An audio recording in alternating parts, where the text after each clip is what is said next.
ദൈവകൃപയുടെ 365 ദിവസങ്ങൾ 365 days of grace എന്ന സമ്പൂർണ്ണ പരിശുദ്ധ ബൈബിൾ വായനാ ശുശ്രൂഷയിലേക്ക് ഏറ്റവും സ്നേഹത്തോടെ സ്വാഗതം ചെയ്യുന്നു. ഇന്ന് 107-ാം ദിവസം. 2 ദിനവൃത്താന്തം 17 മുതൽ 20 വരെയുള്ള വചനഭാഗങ്ങളാണ് ഇന്ന് നമ്മൾ വായിച്ച് ധ്യാനിക്കുക. യൂദാ രാജാവായ യഹോഷാഫാത്തിനെ കുറിച്ചും ഇസ്രായേൽ രാജാവായ ആഹാബിനെ കുറിച്ചുമെല്ലാം ഈ വചനഭാഗത്ത് നമ്മൾ വായിച്ച് ധ്യാനിക്കുന്നു. പരിശുദ്ധാത്മാവിൻ്റെ നിറവിൽ ജീവന്റെ വചനം വായിച്ച് ധ്യാനിക്കാനും പരിശുദ്ധാത്മാവിൽ നിറയാനും ദൈവം നമ്മളെ അനുഗ്രഹിക്കട്ടെ. ഈശംശിഹായ്ക്ക് സ്തുതിയായിരിക്കട്ടെ. ദിനവൃത്താന്തം 2-ാം പുസ്തകം 17-ാം അധ്യായം. യഹോഷാഫാത്ത്. ആസായ്ക്ക് ശേഷം മകൻ യഹോഷാഫാത്ത് രാജാവായി. അവൻ ഇസ്രായേലിനെതിരെ തന്റെ നില ഭദ്രമാക്കി. യൂദായിലെ സുരക്ഷിത നഗരങ്ങളിലും ഗ്രാമപ്രദേശങ്ങളിലും എഫ്രായിം ദേശത്തു നിന്ന് തന്റെ പിതാവായ ആസ പിടിച്ചെടുത്ത പട്ടണങ്ങളിലും പട്ടാളത്തെ നിയോഗിച്ചു. തന്റെ പിതാവിന്റെ ആദ്യകാല മാതൃകയനുസരിച്ച് ബാലിനെ സേവിക്കാതിരുന്നതിനാൽ കർത്താവ് യഹോഷാഫാത്തിനോട് കൂടെ ഉണ്ടായിരുന്നു. അവൻ പിതാവിന്റെ ദൈവത്തെ തേടുകയും അവിടുത്തെ കൽപ്പനകൾ അനുസരിക്കുകയും ചെയ്തു. ഇസ്രായേൽ രാജാക്കന്മാരുടെ മാർഗം സ്വീകരിച്ചതുമില്ല. കർത്താവ് യഹോഷാഫാത്തിന് രാജ്യത്തിന്റെ പൂർണ്ണ നിയന്ത്രണം നൽകി. യൂദ മുഴുവനും അവന് കാഴ്ചകൾ കൊണ്ടുവന്നു. അങ്ങനെ അവന്റെ ധനവും മാനവും പെരുകി. അവൻ കർത്താവിന്റെ മാർഗത്തിൽ ഉറച്ചു നിന്നു. യൂദായിലെ പൂജാഗിരികളും അക്ഷേര പ്രതിഷ്ഠകളും നശിപ്പിച്ചു. തന്റെ 3-ാം ഭരണവർഷം യഹോഷാഫാത്ത് യൂദാ നഗരങ്ങളിൽ ജനങ്ങളെ പഠിപ്പിക്കാൻ ഉപദേഷ്ടാക്കളായി ബെൻഹായിൽ, ഒബാദിയ, സക്കറിയ, നെത്തനേൽ, മിഖായ എന്നിവരെ അയച്ചു. അവരോടൊപ്പം ലേവ്യരായ ഷെമായ, നെഥാനിയ, സെബദിയ, അസഹേൽ, ഷിമിറാമോത്ത്, യഹോനാദൻ, അദ്ദോനിയ, തോബിയ, തോബ് അദോനിയ എന്നിവരെയും പുരോഹിതന്മാരായ എലീഷാമ, യഹോറാം എന്നിവരെയും അയച്ചു. അവർ കർത്താവിന്റെ നിയമഗ്രന്ഥവുമായി യൂദാ നഗരങ്ങളിലെല്ലാം ചെന്ന് ജനത്തെ പഠിപ്പിച്ചു. യൂദായ്ക്ക് ചുറ്റുമുള്ള രാജ്യങ്ങളിൽ കർത്താവിനെക്കുറിച്ചുള്ള ഭീതി പരന്നതിനാൽ അവരാരും യഹോഷാഫാത്തിനെതിരെ യുദ്ധത്തിന് പോയില്ല. ഫിലിസ്തീനിൽ ചിലർ യഹോഷാഫാത്തിന് കാഴ്ചയായി ധാരാളം വെള്ളിയും മറ്റു സമ്മാനങ്ങളും കൊണ്ടുവന്നു. 7700 ചെമ്മരിയാടുകളെയും 7700 കോലാടുകളെയും അറബികൾ സമ്മാനിച്ചു. യഹോഷാഫാത്ത് അടിക്കടി പ്രബലനായിക്കൊണ്ടിരുന്നു. യൂദായിലെങ്ങും കോട്ടകളും സംഭരണ നഗരങ്ങളും പണിതു. അവിടെ ധാരാളം വിഭവങ്ങൾ ശേഖരിച്ചു. ജെറുസലേമിൽ വീരയോദ്ധാക്കളുടെ വ്യൂഹങ്ങളെ നിയോഗിച്ചു. ഗോത്രക്രമത്തിൽ അവരുടെ പേരുവിവരം. യൂദാ ഗോത്രത്തിലെ സഹസ്രാധിപന്മാരുടെ തലവൻ അദ്ന. അവന്റെ കീഴിൽ 3,00,000 പടയാളികൾ. രണ്ടാമൻ യഹോഹനാൻ. അവന്റെ കീഴിൽ 2,80,000 പേർ. മൂന്നാമൻ സിക്രിയുടെ മകൻ അമസിയ. കർത്താവിന്റെ ശുശ്രൂഷയ്ക്കായി തന്നെ സമർപ്പിച്ച അവന്റെ കീഴിൽ 2,00,000 പേർ. ബെഞ്ചമിൻ ഗോത്രത്തിന്റെ സൈന്യാധിപൻ എലിയാദ. വീരപരാക്രമിയായ അവന്റെ കീഴിൽ പരിചയും വില്ലും ഉപയോഗിക്കുന്ന പടയാളികൾ 2,00,000. നാലാമൻ യഹോസബാദ്. അവന്റെ കീഴിൽ ആയുധധാരികൾ 1,80,000. യൂദായിലെ സുരക്ഷിത നഗരങ്ങളിൽ നിയമിച്ചിരുന്നവർക്ക് പുറമേയുള്ള രാജസേവകരാണിവർ. ദിനവൃത്താന്തം 2-ാം പുസ്തകം 18-ാം അധ്യായം. ആഹാബ്. യഹോഷാഫാത്തിന് സമ്പത്തും പ്രശസ്തിയും വർദ്ധിച്ചു. അവൻ ആഹാബ് കുടുംബവുമായി വിവാഹബന്ധത്തിൽ ഏർപ്പെട്ടു. ഏതാനും വർഷങ്ങൾക്ക് ശേഷം യഹോഷാഫാത്ത് സമരിയായിൽ ആഹാബിനെ സന്ദർശിച്ചു. ആഹാബ് അനേകം ആടുകളെയും കാളകളെയും കൊന്ന് അവനെയും കൂടെയുള്ളവരെയും സൽക്കരിച്ചു. അങ്ങനെ റാമോത്ത് ഗിലെയാദിനെതിരെ യുദ്ധം ചെയ്യുവാൻ തന്നോട് ചേരുന്നതിന് ആഹാബ് അവനെ പ്രേരിപ്പിച്ചു. ഇസ്രായേൽ രാജാവായ ആഹാബ് യൂദാ രാജാവായ യഹോഷാഫത്തിനോട് ചോദിച്ചു, റാമോത്ത് ഗിലെയാദിലേക്ക് നീ എന്നോട് കൂടെ വരുമോ? യഹോഷാഫാത്ത് മറുപടി പറഞ്ഞു, നീ തയ്യാറാണെങ്കിൽ ഞാനും തയ്യാർ. എന്റെ സൈന്യം നിന്റെ സൈന്യത്തെ പോലെ തന്നെ. ഞങ്ങൾ നിന്നോടൊത്ത് യുദ്ധത്തിന് പോരാം. അവൻ തുടർന്നു, ആദ്യം കർത്താവിന്റെ ഹിതമാരായാം. അപ്പോൾ ഇസ്രായേൽ രാജാവ് പ്രവാചകന്മാരെ വിളിച്ചുകൂട്ടി. അവർ 400 പേരുണ്ടായിരുന്നു. അവൻ അവരോട് ചോദിച്ചു, റാമോത്ത് ഗിലെയാദിനോട് യുദ്ധം ചെയ്യാൻ ഞാൻ പോകണമോ വേണ്ടയോ? അവർ പറഞ്ഞു, പോവുക, ദൈവം അത് രാജാവിന്റെ കയ്യിൽ ഏൽപ്പിക്കും. അപ്പോൾ യഹോശാഫാത്ത് ചോദിച്ചു, കർത്താവിന്റെ ഇംഗിതം ആരായാൻ അവിടുത്തെ പ്രവാചകനായി മറ്റാരും ഇവിടെയില്ലേ? ഇസ്രായേൽ രാജാവ് പറഞ്ഞു, കർത്താവിന്റെ ഹിതം ആരായാൻ ഒരാൾ കൂടിയുണ്ട്, ഇംലായുടെ മകൻ മിഖായ. എന്നാൽ എനിക്ക് അവനോട് വെറുപ്പാണ്. അവൻ എനിക്ക് തിന്മയല്ലാതെ നന്മ ഒരിക്കലും പ്രവചിക്കുകയില്ല. യഹോശാഫാത്ത് പറഞ്ഞു, രാജാവെ, അങ്ങനെ പറയരുതേ. ആഹാബ് ഒരു ഭൃത്യനെ വിളിച്ച് ഇംലായുടെ മകൻ മിഖായയെ വേഗം കൂട്ടിക്കൊണ്ടുവരുവാൻ കൽപ്പിച്ചു. ഇസ്രായേൽ രാജാവും യൂദാ രാജാവായ യഹോശാഫാത്തും രാജകീയ വസ്ത്രങ്ങൾ അണിഞ്ഞ് സമരിയായുടെ കവാടത്തിനടുത്തുള്ള മിതിക്കളത്തിൽ സിംഹാസനത്തിൽ ഉപവിഷ്ടരായി. പ്രവാചകന്മാർ അവരുടെ മുമ്പിൽ പ്രവചിച്ചുകൊണ്ടിരുന്നു. അവരിൽ ഒരാൾ, കെനാനയുടെ മകൻ സെദക്കിയ, ഇരുമ്പ് കൊണ്ടുള്ള കൊമ്പുകൾ വെച്ച് ആഹാബിനോട് പറഞ്ഞു, കർത്താവ് അരുളി ചെയ്യുന്നു, നീ ഇതുകൊണ്ട് സിറിയക്കാരെ കുത്തി നശിപ്പിക്കും. എല്ലാ പ്രവാചകന്മാരും അത് ശരിവച്ചു പറഞ്ഞു. റാമോത്ത് ഗിലെയാദിനെതിരെ നീങ്ങുക, കർത്താവ് അത് രാജാവിന്റെ കൈകളിൽ ഏൽപ്പിക്കും. മിഖായയെ വിളിക്കാൻ ചെന്ന രാജസേവകൻ അവനോട് പറഞ്ഞു, എല്ലാ പ്രവാചകന്മാരും ഏകസ്വരത്തിൽ രാജാവിന് അനുകൂലമായി പ്രവചിച്ചിരിക്കുന്നു. അങ്ങും അവരെ പോലെ അനുകൂലമായി പ്രവചിക്കുക. മിഖായ പറഞ്ഞു, കർത്താവാണേ, എന്റെ ദൈവം അരുളി ചെയ്യുന്നത് എന്തോ അത് ഞാൻ പറയും. അവൻ വന്നപ്പോൾ രാജാവ് ചോദിച്ചു, മിഖായ, ഞങ്ങൾ റാമോത്ത് ഗിലെയാദിനെതിരെ യുദ്ധത്തിന് പോകണമോ വേണ്ടയോ? മിഖായ പറഞ്ഞു, പോയി വിജയം വരിക്കുക.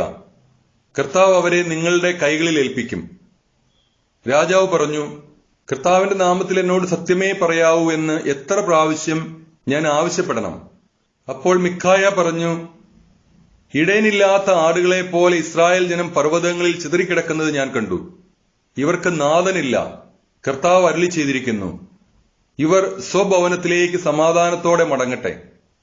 ഇസ്രായേൽ രാജാവ് യഹോശാഫാത്തിനോട് പറഞ്ഞു, ഇവൻ എനിക്ക് തിന്മയല്ലാതെ ഒരിക്കലും നന്മ പ്രവചിക്കുകയില്ലെന്ന് ഞാൻ പറഞ്ഞില്ലേ? മിഖായ പറഞ്ഞു, കർത്താവിന്റെ വചനം ശ്രവിക്കുക. കർത്താവ് തന്റെ സിംഹാസനത്തിൽ ഉപവിഷ്ടനായിരിക്കുന്നത് ഞാൻ കണ്ടു. സ്വർഗീയ സൈന്യങ്ങൾ അവിടുത്തെ ഇടത്തും വലത്തും നിന്നിരുന്നു. അപ്പോൾ കർത്താവ് ചോദിച്ചു, ഇസ്രായേൽ രാജാവായ ആഹാബ് റാമോത്ത് ഗിലെയാദിൽ പോയി വധിക്കപ്പെടാൻ തക്കവണ്ണം ആരവനെ വശീകരിക്കും? ഓരോരുത്തരും ഓരോ വിധത്തിൽ മറുപടി നൽകി. ഒരാത്മാവ് മുൻപോട്ട് വന്ന് പറഞ്ഞു, ഞാൻ വശീകരിക്കാം. കർത്താവ് ചോദിച്ചു, എങ്ങനെ? അവൻ പറഞ്ഞു, ഞാൻ പോയി അവന്റെ എല്ലാ പ്രവാചകന്മാരുടെയും അധരങ്ങളിൽ നുണയുടെ ആത്മാവായിരിക്കും.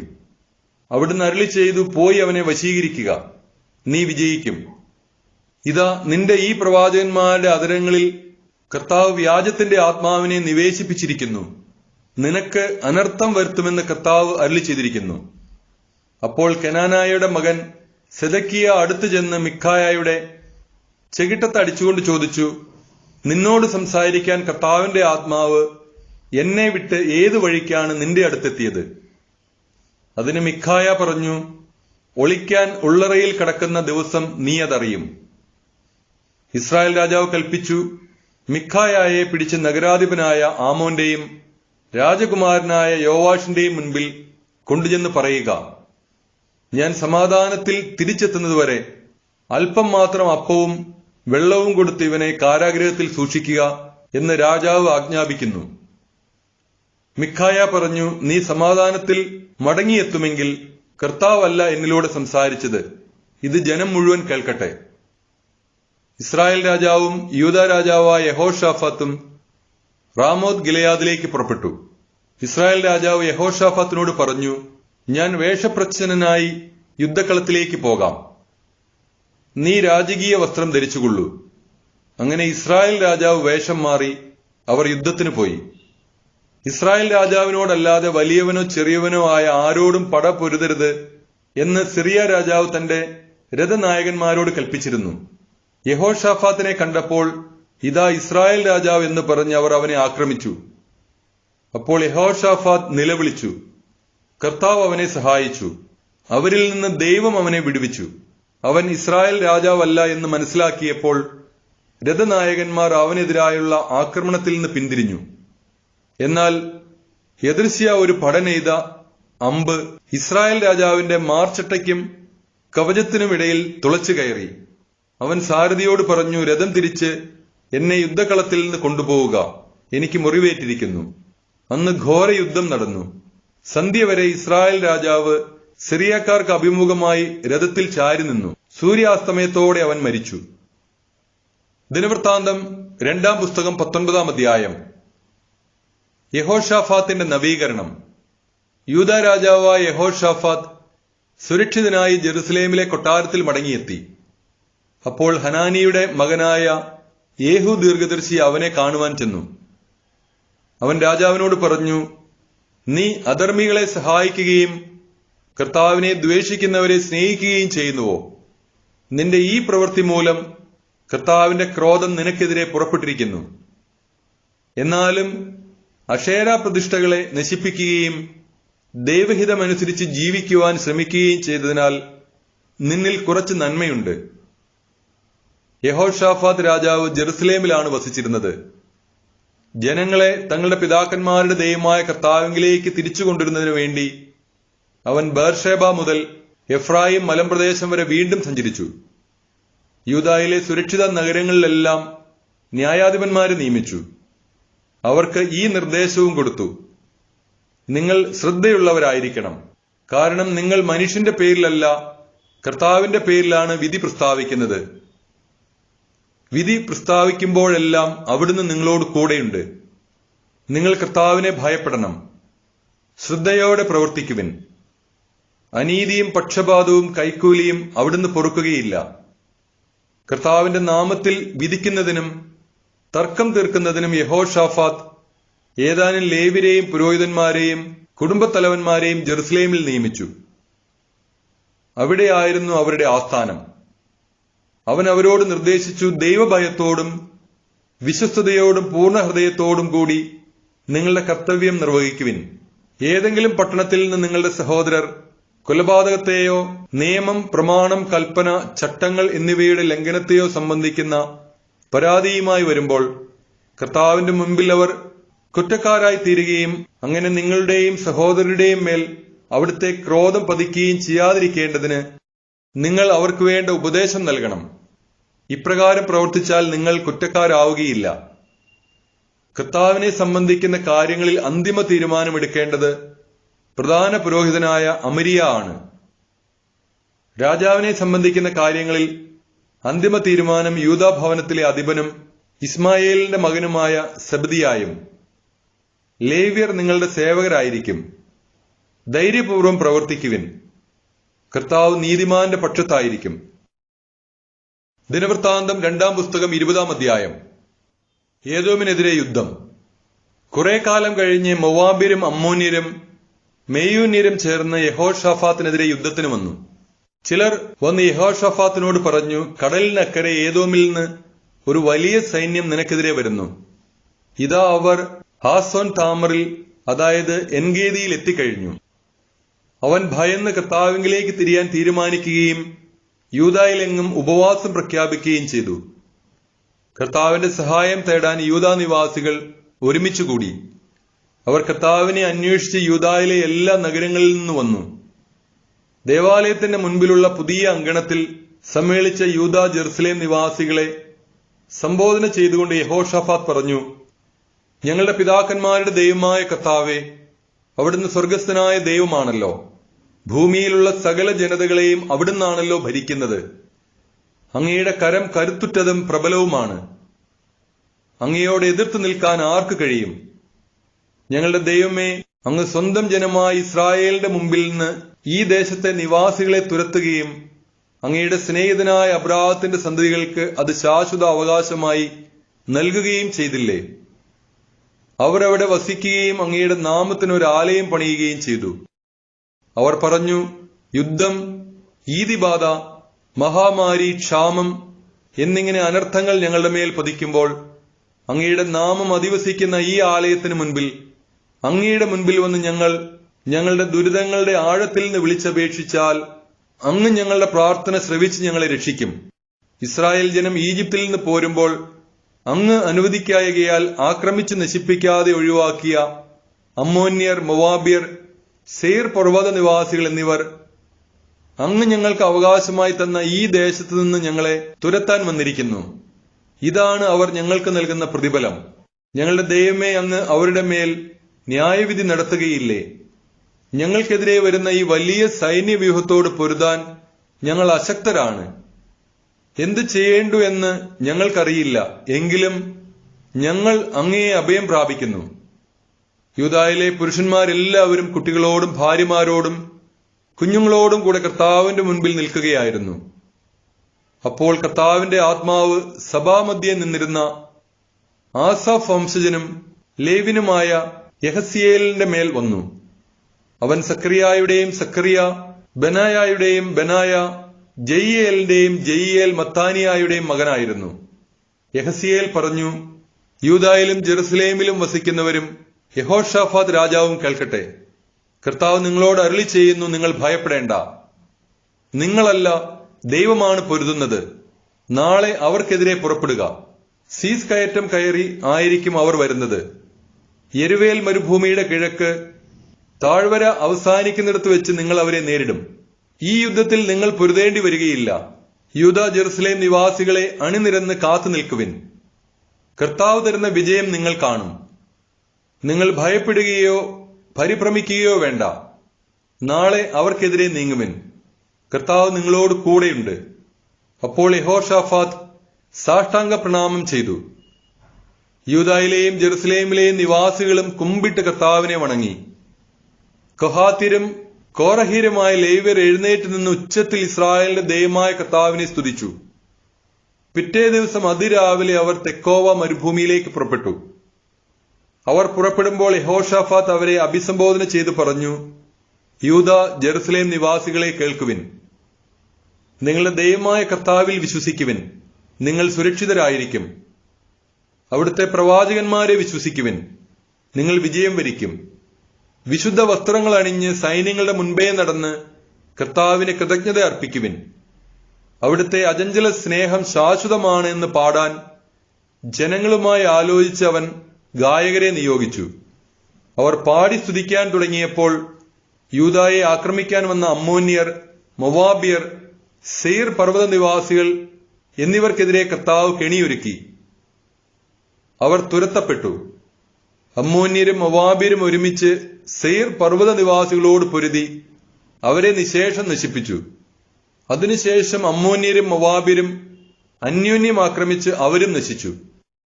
യൂദാ സൈന്യം മരുഭൂമിയിലെ കാവൽ ഗോപുരത്തിൽ വന്ന് ശത്രു സൈന്യത്തെ നോക്കിയപ്പോൾ ശവശരീരങ്ങൾ നിലത്ത് കിടക്കുന്നതാണ് കണ്ടത്. ആരും രക്ഷപ്പെട്ടിരുന്നില്ല. യഹോഷാഫാത്തും സൈന്യവും അവരെ കൊള്ളയടിക്കാൻ ചെന്നു.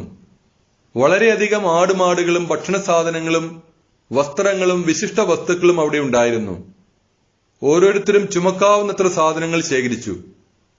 അവരുടെ കൊള്ള 3 ദിവസം നീണ്ടു. അത്രയേറെ ഉണ്ടായിരുന്നു അത്. 4-ാം ദിവസം അവർ ബറാക്ക താഴ്വരയിൽ ഒന്നിച്ചുകൂടി. അവിടെ അവർ കർത്താവിനെ വാഴ്ത്തി. അതുകൊണ്ടാണ് അതിന് ബറാക്ക താഴ്വര എന്ന് പേര് ലഭിച്ചത്. ശത്രുക്കളുടെ മേൽ കർത്താവ് നൽകിയ വിജയത്തിൽ ആഹ്ലാദിച്ചുകൊണ്ട് യൂദാ ജെറുസലേം നിവാസികൾ യഹോഷാഫാത്തിന്റെ നേതൃത്വത്തിൽ ജെറുസലേമിലേക്ക് മടങ്ങി. വീണ, കിന്നരം, കാഹളം എന്നിവയുടെ അകമ്പടിയോടെ അവർ ജെറുസലേമിൽ കർത്താവിന്റെ ഭവനത്തിലെത്തി. ഇസ്രായേലിന്റെ ശത്രുക്കൾക്കെതിരെ കർത്താവ് പൊരുതി എന്ന് കേട്ടപ്പോൾ ചുറ്റുമുള്ള ജനതകളെയെല്ലാം ദൈവത്തെക്കുറിച്ചുള്ള ഭയം ബാധിച്ചു. യഹോഷാഫാത്തിന്റെ ഭരണം സമാധാനപൂർണമായിരുന്നു. അവന്റെ രാജ്യത്തിന് ചുറ്റും ദൈവം സ്വസ്ഥത നൽകി. അങ്ങനെ യഹോഷാഫാത്ത് യൂദായിൽ ഭരണം ആരംഭിക്കുമ്പോൾ അവന് 35 വയസ്സായിരുന്നു. അവൻ 25 വർഷം ജെറുസലേമിൽ ഭരിച്ചു. ഷിൽഹിയുടെ മകൾ അസൂബായായിരുന്നു അവന്റെ അമ്മ. അവൻ തന്റെ പിതാവായ ആസായുടെ മാർഗത്തിൽ നിന്ന് വ്യതിചലിച്ചില്ല. കർത്താവിന്റെ മുൻപാകെ നീതിയായത് പ്രവർത്തിച്ചു. എങ്കിലും പൂജാഗിരികൾ നീക്കം ചെയ്തില്ല. തങ്ങളുടെ പിതാക്കന്മാരുടെ ദൈവത്തിൽ ജനം ഹൃദയം ഉറപ്പിച്ചിരുന്നില്ല. യഹോഷാഫാത്തിന്റെ മറ്റു പ്രവർത്തനങ്ങൾ ആദ്യ അവസാനം ഹനാനിയുടെ മകനായ യേഹുവിന്റെ ദിനവൃത്താന്തത്തിൽ രേഖപ്പെടുത്തിയിട്ടുണ്ട്. അത് ഇസ്രായേൽ രാജാക്കന്മാരുടെ പുസ്തകത്തിലും എഴുതിയിരിക്കുന്നു. ഒടുവിൽ യൂദാ രാജാവായ യഹോഷാഫാത്ത് ഇസ്രായേൽ രാജാവായ അഹസ്യായുമായി സഖ്യത്തിലേർപ്പെട്ടു. അഹസ്യ ദുഷ്കർമ്മിയായിരുന്നു. താർഷിഷിലേക്ക് പോകുന്നതിന് എസിയോൻ ഗേബറിൽ വെച്ച് കപ്പലുകൾ നിർമ്മിച്ചത് അവരൊന്നിച്ചാണ്.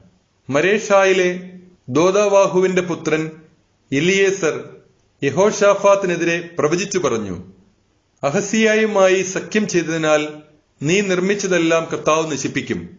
ആ കപ്പലുകളെല്ലാം ഉടഞ്ഞു തകർന്നു. താർഷിഷിലേക്ക് പോകുവാൻ അവയ്ക്ക് കഴിഞ്ഞില്ല.